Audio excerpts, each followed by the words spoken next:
Hello everyone, welcome to Global Government News. Today is August 11th, 2010, and I'm Darko. Thanks again for joining me in this economic news video. This first article up is titled, Californians' Income Falls for the First Time Since World War II. This is from August 11th, 2010, and it says, with this word, I'm going to give it a shot, government statisticians, or people who do statistics, have put a number on Californians' paycheck pain last year, about $40 billion, says the Federal Bureau of Economic Analysis said personal incomes of Golden State workers fell by that amount in 2009 compared with the previous year, the state's first year-to-year decline since World War II. In the Sacramento region, income was off about $800 million, and it goes on and says the Bureau said the 2009 income statewide totaled 1.56 trillion, down about 2.5% from 1.6 trillion in 2008. The 2009 level also came in just under the 2007 level. Finishing up here, it says California's decline was a third more than the national 1.8% personal income drop, reflecting the relative intensity of the state's recession. This next article is from AJC.com, and it's titled 30,000 Line Up for Housing Vouchers, Some Get Rowdy.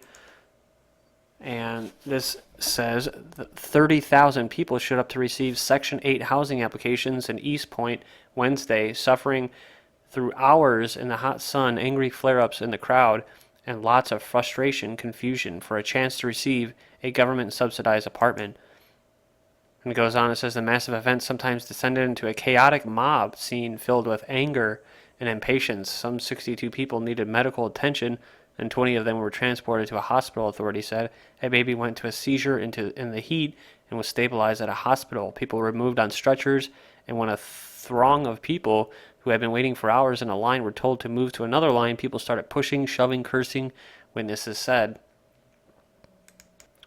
And Kim Lemish, executive director of the East Point Housing Authority, said the event marked the first time the city has offered Section 8 housing applications since 2002, talking about a waiting list that had lasted 8 years. Lemish said the agency had expected about 10,000 people, but 3 times as many showed up. Many were just accompanying those looking for an application. Some 13,000 applications were handed out.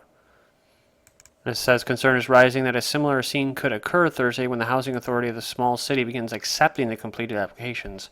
Wednesday's event was only to hand out the paperwork. The housing authority will begin accepting applications at 9 a.m. and it says some of the crowd waited for 2 days at the Tri-Cities Plaza shopping center as the temperature rose Wednesday. People fell ill. Moving on to OregonLive.com. This is actually written by the AP, but it's titled Stocks Falls Sharply as Investors' Gloom Grows. It says stocks and interest rates tumbled Wednesday as investors around the world took a bleaker view of the U.S. economy. The Dow Jones Industrial Average fell 265 points, its biggest drop in 6 weeks, and all the major indexes fell more than 2%. The yield on the Treasury's 10-year note fell to its lowest level since March 2009 as investors worried about the economy and avoiding stocks sought the safety of government securities. Companies across a wide range of industries dropped Wednesday.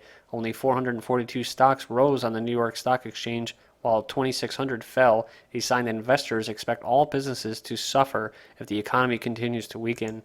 Investors' gloom deepened a day after the Federal Reserve said it would begin buying government bonds as a way to stimulate the economy. News of slower industrial growth in China and a disappointing economic indicator in Japan helped send stocks plunging first in Asia, then in Europe and the U.S.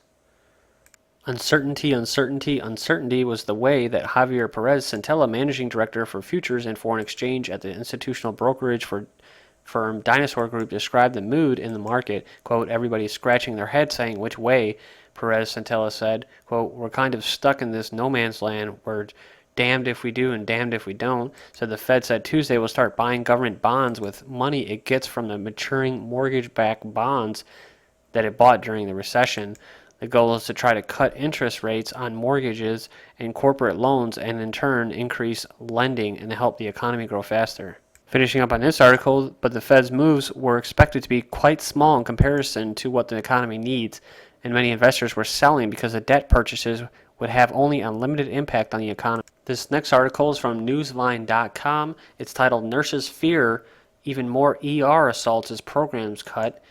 Emergency room nurse Erin Riley suffered bruises, scratches, and a chipped tooth last year from trying to pull the clamped jaws of a psychotic patient off the hand of a doctor at a suburban Cleveland hospital. A second assault just months later was even more upsetting. She had just finished cutting the shirt of a drunken patient and was helping him into the hospital gown when he groped her. The patients always come first, and I don't think anybody has a question about that, but I don't think it has to be either or situation, Riley said, a registered nurse for 5 years. Says violence against nurses and other medical professionals appears to be increasing around the country as numbers of drug addicts, alcoholics, psychiatric patients are showing up in emergency rooms. Climbs? I don't know what that means.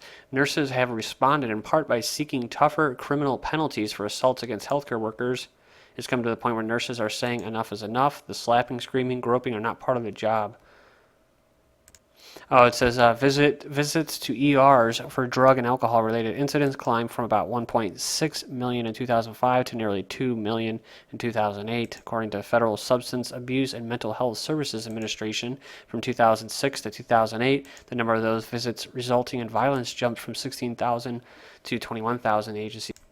Well, that's pretty much this article. It says it's kind of weird though, because they make it seem like, oh, it's the economy that's causing all of this, but it's not really the economy. It seems like it's just circumstance. Really, I don't know.